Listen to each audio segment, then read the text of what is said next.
अस्सलाम वालेकुम जी, मैं हूं फैसल अब्बास और इस वक्त हम सुप्रीम कोर्ट ऑफ पाकिस्तान में मौजूद हैं। आज जो चीफ़ जस्टिस काजी फ़ाइज़ ईसा साहब छुट्टियों से वापस आए हैं और इस हवाले से बड़ी अहम तरीन मामला था, बड़ी अहम तरीन डेवलपमेंट थी कि चीफ़ जस्टिस काजी फ़ाइज़ ईसा कोर्ट रूम नंबर 1 के अंदर बैठकर पीटीआई के वकला का इंतज़ार कर रहे थे और पीटीआई के वकला के जो जिन भी रहनुमाओं के कागजात नामजदगी मुस्तरद हुए हैं, उस हवाले से शुएब शाहीन आज सुप्रीम कोर्ट में आए, उसके बाद हाई कोर्ट में आए। ये सारा मामला क्या था, इस पर बात करने के लिए वसीम मलिक हमारे साथ मौजूद हैं, जो कि कोर्ट रूम नंबर 1 के अंदर मौजूद थे। वसीम, सबसे पहले तो ये बताएं कि शुएब शाहीन ने क्या इस्तदा की थी की, और फिर उसके बाद ये हुआ कि वो चीफ़ जस्टिस साहब आए, वो देखते रहे, वो उसके बाद जो मामला हाई कोर्ट के अंदर हुआ वो भी मैं डिस्कस करूंगा। सबसे पहले तो ये बताएं कि कोर्ट रूम नंबर 1 के अंदर क्या होता रहा आज। देखिए, बुनियादी तौर पर मैं ये समझता हूँ कि पाकिस्तान तहरीक इंसाफ ने जो इस वक्त उनका सबसे बड़ा एक गिला है, जो कि बहुत हद तक मुकम्मल तौर पर दुरुस्त है और हम उसकी मुकम्मल तायीद करते हैं कि जिस तरह इंतखाबात एक सियासी जमात को नवाज शरीफ साहब को जितवाने के लिए पाकिस्तान की सियासी तारीख की बदतरीन प्री पोल धांधली की जा रही है। यूँ कह लीजिए कि ऐसा तो कोई एक जी शऊर इंसान भी नहीं सोच सकता था कि जिस तरह कागजात नामजदगी छीने फिर मुस्तरद किए गए। तो जितनी भी एक पूरी रियासती जबर और फस्तायत का ये दौर है इंतखाबात के सिलसिले में, तो पाकिस्तान तहरीक इंसाफ ने आज एक अहम मौका मैं ये समझता हूँ ज़ाया कर दिया। वो कैसे, वो मैं आपको आगे चल के बताता हूँ, मगर उससे पहले इस सारी स्टोरी का एक बैकग्राउंड जानना आप सबके लिए ज़रूरी है। हुआ कुछ यूँ कि पाकिस्तान तहरीक इंसाफ को लेवल प्लेइंग फील्ड तो मिल ही नहीं रही, लेवल प्लेइंग फील्ड तो दूर की बात, प्लेइंग फील्ड ही नहीं मिल रही। तो उस सिलसिले में पाकिस्तान तहरीक इंसाफ ने अभी गुज़श्ता 15 दिनों में सुप्रीम कोर्ट पाकिस्तान में छुट्टियाँ थीं, काजी फ़ाइज़ ईसा साहब छुट्टियों पर बाहर थे। सुप्रीम कोर्ट में एक बेंच था, 3 रुकनी बेंच था। कायम मकाम चीफ जस्टिस सरदार तारिक मसूद साहब थे। पाकिस्तान तहरीक इंसाफ ने लेवल प्लेइंग फील्ड के सिलसिले में एक दरख्वास्त दायर की हुई थी और ये उसी दिन जिस दिन पाकिस्तान तहरीक इंसाफ के चेयरमैन इमरान खान को जो साइफर केस में ज़मानत मिली, शाह महमूद कुरैशी साहब को भी मिली, ये वही रोज़ था और उसी रोज़ पाकिस्तान तहरीक इंसाफ की लेवल प्लेइंग फील्ड के सिलसिले में भी एक दरख्वास्त पर समाअत हुई। खैर, उस समाअत में उसका एक हुक्मनामा ये लिखवाया गया कि जो इलेक्शन कमीशन ऑफ पाकिस्तान है वो पाकिस्तान तहरीक इंसाफ के जो ग्रीवेंसेस हैं, जो उनकी शिकायत हैं, जो उनके ये सारे मसाइल हैं, उनको हल करे, कानून के मुताबिक उसके ऊपर अमल करे। उसके साथ साथ कुछ अहम ऑब्जर्वेशंस भी आई। MPO का ऑर्डर क्यों जारी हो रहा है, वकला जो पाकिस्तान तहरीक इंसाफ की गिरफ्तारियाँ हो रही हैं वो क्यों हो रही हैं, मुल्क में ये जो जबर फस्तायत है, जस्टिस अतर मिनुल्लाह ने उसके ऊपर एक शानदार नोट भी लिख डाला। ये सारी कहानी हुई। उस कहानी के बाद पाकिस्तान तहरीक इंसाफ ने एक और कंटेम्प्ट की यानी तौहीन अदालत की दरख्वास्त दायर की, जिसमें ये कहा कि जी सुप्रीम कोर्ट पाकिस्तान ने एक हुक्म दिया है और उस हुक्म अदूली की जा रही है। और उसमें जो फरीक बनाया गया, चीफ इलेक्शन कमिश्नर को बनाया गया, सेक्रेटरी दाखिला को बनाया गया, चारों चीफ सेक्रेटरी, सूबाई, IG पुलिस, इन सब को, और कहा गया कि इनके खिलाफ तो इन अदालत की कार्रवाई की जाए। सुप्रीम कोर्ट ऑफ पाकिस्तान के फैसले के बावजूद भी ये लोग जो हैं ये आपके हुक्म पे अमल दरामद नहीं कर रहे और हमें लेवल प्लेइंग फील्ड नहीं दे रहे। तो उस सारे सिलसिले में जब पेश हुए दरख्वास्त के बाद, दरख्वास्त नहीं लग रही थी। फिर कायम मकाम चीफ जस्टिस के सामने शहबाज खोसा साहब हैं, लतीफ़ खोसा के साहबजादे, लतीफ़ खोसा साहब खुद भी थे, कमरा अदालत नंबर 1 में पेश हुए। पेश होते हैं तो जस्टिस सरदार तारिक मसूद कहते हैं कि जी उस दिन बुध का रोज़ होता है जो गुज़श्ता हफ्ता गुजरा है, जी हम जुमेरात को ये केस लगा देते हैं आपका। जुमेरात को और जुम्मे को सुप्रीम कोर्ट में कोई बेंच नहीं बैठता। जो हमें वजह पता चली है कि सरदार साहब जो कायम मकाम चीफ जस्टिस हैं वो बीमार हो जाते हैं, बहरहाल वो दरख्वास्त नहीं लगती। आज सोमवार का रोज़ आ जाता है, नया साल भी आ गया है, सरमा की छुट्टियाँ भी ख़त्म हो गई हैं, चीफ जस्टिस काजी फ़ाइज़ ईसा भी वापस आ गए हैं। तो आज पाकिस्तान तहरीक इंसाफ के वकला ने यहाँ पर पेश होना था। शुएब शाहीन साहब यहाँ पर मौजूद थे। शुएब शाहीन साहब ने 9:30 बजे चीफ जस्टिस की अदालत में पेश होकर कहा कि जनाब हमारी एक लेवल प्लेइंग फील्ड की दरख्वास्त है, वो तो इन अदालत की नहीं लग रही। जिस पर चीफ जस्टिस ने कहा कि जी आप बैठ जाइए, रोज़मर्रा के जो मुकदमात हैं, मामूल की जो कार्रवाई है वो हम सुन लेते हैं, आप ऐसा कीजिए ब्रेक के बाद आइए। अब मामूल के मुताबिक सुप्रीम कोर्ट में जो 9:30 बजे बेंच बैठता है तो 11 बजे वक्फा होता है, 11 से 11:30 तक वक्फा होता है। 11:30 के बाद दोबारा केसेस की कार्रवाई शुरू की जाती है।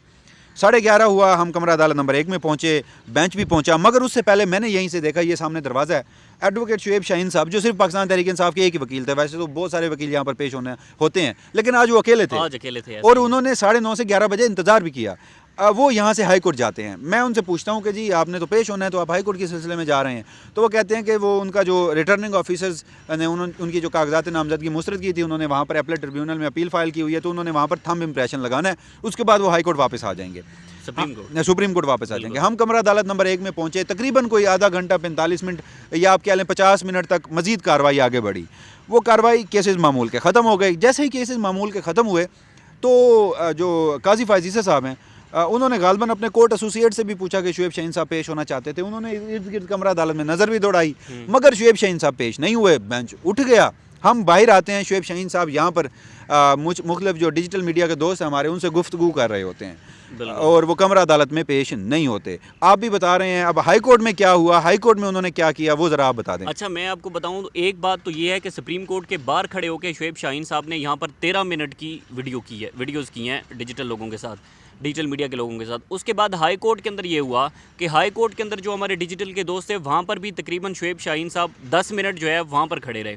ठीक है, तो अगर वो हाई कोर्ट के अंदर वो गया, हमने उन्हें कहा कि जी क्या चल रहा है, उन्होंने कहा मैं अपनी जो मेरे 3 हलकों से कागजात नामजदगी मुस्तरद हुए हैं उनकी उन्होंने अपील फ़ाइल की। उसके बाद आए वो वहाँ पर तकरीबन 15 मिनट हाई कोर्ट के अंदर खड़े रहे।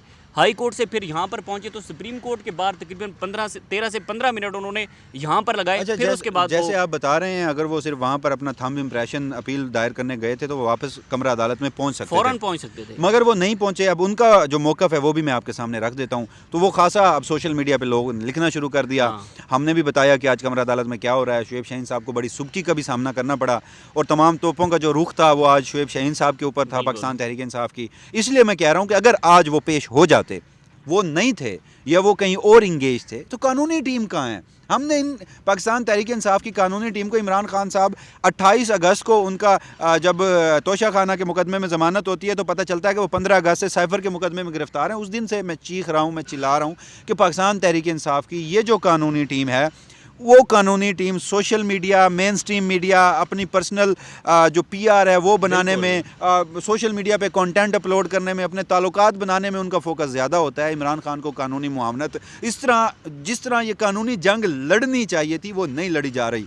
हमने देखा इस सारे माहौल में इस्लामाबाद हाई कोर्ट हो, सुप्रीम कोर्ट हो, इमरान खान को रिलीफ मिला, पाकिस्तान तहरीक इंसाफ को रिलीफ मिला, मगर एक कानूनी टीम का इन्होंने सरबराह भी मुकर्रर कर रखा है। हामिद खान साहब हैं, दीगर बड़े नामवर वकला हैं। अच्छा, आज वकला पेश नहीं हुए, एसोसिएट पेश हो जाते, मुआविनीन पेश हो जाते, कहते हैं कि हमारी ये दरख्वास्त नहीं लग रही, और उसके बाद चीफ जस्टिस कोई ऑब्जर्वेशन देते, या फिर उस पर चीफ जस्टिस काजी फ़ायज़ ईसा अगर कोई उनका कंडक्ट गैर मुनसिफाना होता, उनका फ़ैसला गैर मुनसिफाना होता, वो वहाँ पर बैठ कर कोई गैर मुनसिफाना रिमार्क्स दे रहे होते, तो इस वक्त आप और मैं चीफ जस्टिस काजी फ़ायज़ ईसा के ऊपर तनकीद कर रहे होते कि वो एक लेवल प्लेइंग फील्ड नहीं दे रहे, वो इस्टेब्लिशमेंट के साथ एक पेज पर हैं पाकिस्तान तहरीक इंसाफ को रगड़ने के लिए।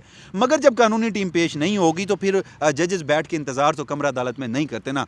अब ये सारी सूरत हाल थी, तो अहम मौका तो गंवा दिया। अच्छा, बड़ा हसास मामला था कि जब यहाँ पर हम देख रहे हैं कि पाकिस्तान तहरीक इंसाफ के लोगों पर जो है वो इस तरह जबर किया जा रहा है, या उनके सारे जो लोग थे उनको आउट कर दिया गया, इलेक्शन से कागजात नामजदगी मुस्तरद हुए, तो इस हवाले से इनको बड़ा कंसर्न होना चाहिए था इस मामले पर कि उनकी जो अपील है वो यहाँ पर लगनी है।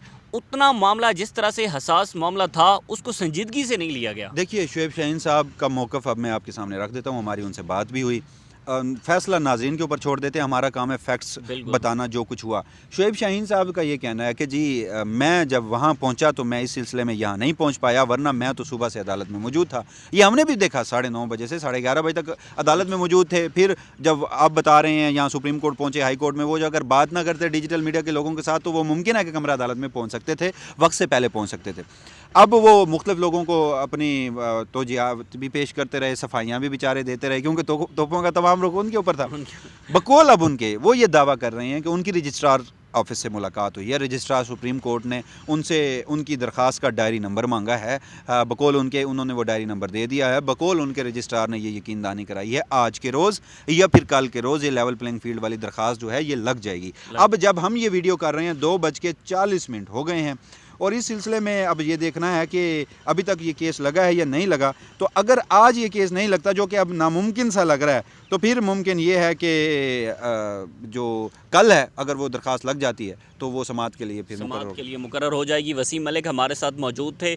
जिस तरह से 2024 के आम इंतखाबात जो हैं वो एक अहमियत इख्तियार कर गए हैं, और इस हवाले से मुतनाज़ तरीन इलेक्शन है, क्योंकि जिस तरह से पाकिस्तान तहरीक इंसाफ के लोगों के साथ, उनके उम्मीदवारान के साथ किया जा रहा है, दूसरी जानिब अदालतें हैं जिनसे उन्होंने उम्मीदें वाबस्ता कर रखी हैं अपनी। आज पाकिस्तान तहरीक इंसाफ के जो वकला टीम है उनकी थोड़ी जो गैर संजीदगी है वो हमें यहाँ पर देखने को मिली है। सुप्रीम कोर्ट से फ़िलहाल इतना ही, मुझे इजाज़त दीजिए, अल्लाह हाफ़िज़।